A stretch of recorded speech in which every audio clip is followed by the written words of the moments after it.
নমস্কার বন্ধুরা, আমি সঙ্গমিত্রা। আমার এই নিরামিষ সহজ রান্না চ্যানেলে আপনাদের সবাইকে স্বাগত। আজ আমি রান্না করছি নতুন ছোট আলুর দম। আপনাদের যদি এই রেসিপিটি ভালো লাগে তাহলে লাইক এবং শেয়ার করবেন, আর রেসিপিটি কেমন হয়েছে অবশ্যই কমেন্ট করে জানাবেন। ছোট নতুন আলুর দম বানানোর জন্য প্রথমেই লাগবে আলু। এখানে আমি 500 গ্রাম আলু নিয়েছি, একদম ছোট সাইজের। এই দেখুন, এগুলোকে খোসাগুলো ছাড়িয়ে নিয়ে ভালো করে ধুয়ে নিয়েছি। আর এখানে নিয়েছি আমি 1 টুকরো আদা, 4টে কাঁচা লঙ্কা আর একটা মাঝারি সাইজের টমেটো। এগুলো দিয়ে একটা পেস্ট বানিয়ে নেব। গুঁড়ো মশলার মধ্যে নিয়েছি 1 ছোট চামচ হলুদের গুঁড়ো, 1 ছোট চামচ লঙ্কার গুঁড়ো, 2 ছোট চামচ জিরে গুঁড়ো আর 1 ছোট চামচ ধনে গুঁড়ো। এগুলো দিয়ে একটা পেস্ট বানিয়ে নেব।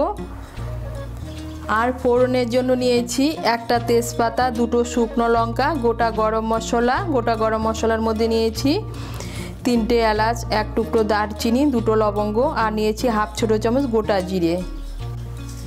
আর লাগবে মটরশুঁটি, আর লাগবে সামান্য একটু গরম মশলার গুঁড়ো, লাগবে সামান্য একটু ঘি, স্বাদ মতো নুন, চিনি।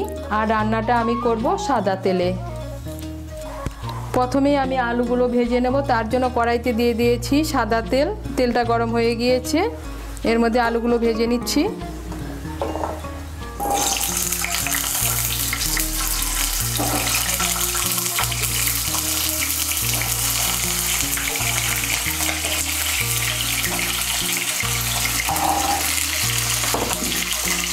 এর মধ্যে দিয়ে দিচ্ছি সামান্য একটু নুন আর সামান্য একটু হলুদের গুঁড়ো।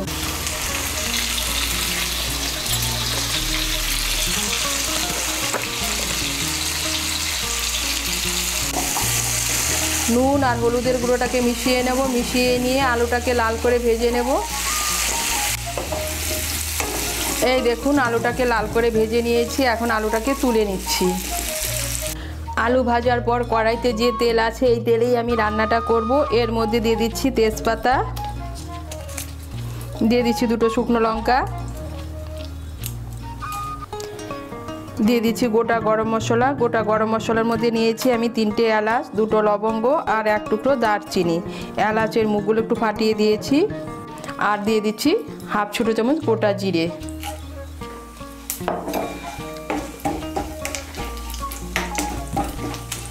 ফোড়নটা দিয়ে একটু নাড়াচাড়া করে নেব। যখন ফোড়নের থেকে সুন্দর একটা গন্ধ বেরোবে তখন এর মধ্যে আমি দিয়ে দেবো আদা বাটা, টমেটো বাটা আর কাঁচা লঙ্কা বাটা।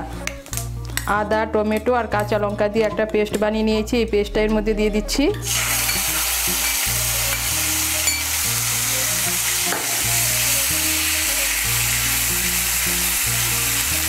ভালো করে তেলের সঙ্গে মিশিয়ে নেব।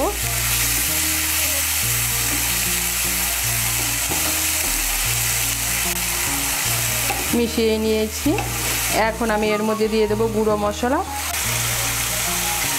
গুঁড়ো মশলার মধ্যে নিয়েছি 1 ছোট চামচ হলুদের গুঁড়ো, 2 ছোট চামচ জিরের গুঁড়ো, 1 ছোট চামচ লঙ্কার গুঁড়ো আর 1 ছোট চামচ ধনে গুঁড়ো। এগুলো দিয়েও একটা পেস্ট বানিয়ে নিয়েছি। এই পেস্টটাও এর মধ্যে দিয়ে দিচ্ছি।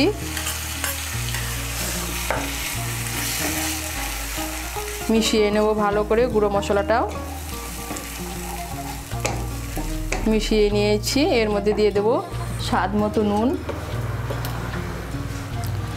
আমি আলু ভাজার সময় নুন দিয়েছি, তাই নুনের পরিমাণটা একটু কম দেবো, লাগলে পরে আবার দেব। নুনটাকে মিশিয়ে নেব। মিশিয়ে নিয়ে মশলাটাকে ভালো করে কষিয়ে নেব।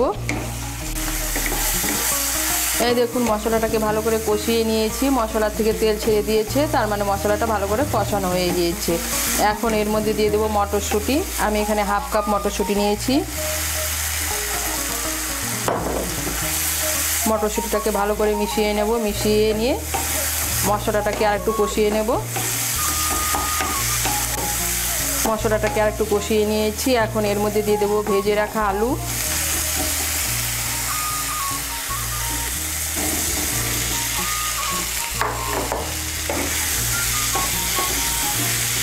আলুটাকে মশলার সঙ্গে ভালো করে মিশিয়ে নেব। মিশিয়ে নিয়ে আলুটাকেও মশলার সঙ্গে একটু ভালো করে কষিয়ে নেব। এই দেখুন, আলুটাকে মশলার সঙ্গে মিশিয়ে নিয়ে একটু কষিয়ে নিয়েছি। এখন এর মধ্যে দিয়ে দেব জল। আপনারা যেরকম ঝোল খেতে পছন্দ করেন সেই অনুযায়ী জল দেবেন। আমি এর মধ্যে 2 কাপ গরম জল দিচ্ছি।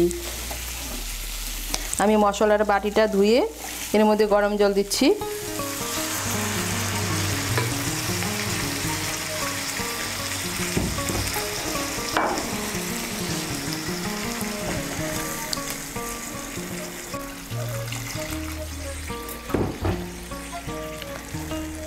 জলটাকে ভালো করে মিশিয়ে নেব।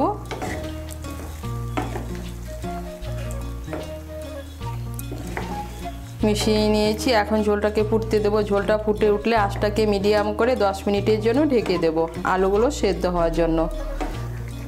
আঁচটাকে মিডিয়াম করে আমি 10 মিনিটের জন্য ঢেকে দিয়েছিলাম। এই দেখুন আলুগুলো সেদ্ধ হয়ে গিয়েছে। এখন আমি এর মধ্যে দিয়ে দেব সামান্য একটু চিনি। চিনিটা অপশনাল, আপনারা যদি পছন্দ না করে না দিলেও চলবে।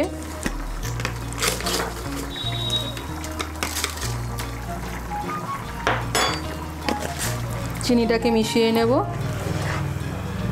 মিশিয়ে নিয়েছি। দিয়ে দেব গরম মশলার গুঁড়ো। দিয়ে দিচ্ছি হাফ ছোটো চামচ গরম মশলার গুঁড়ো। আর দিয়ে দিচ্ছি 1 চামচ ঘি।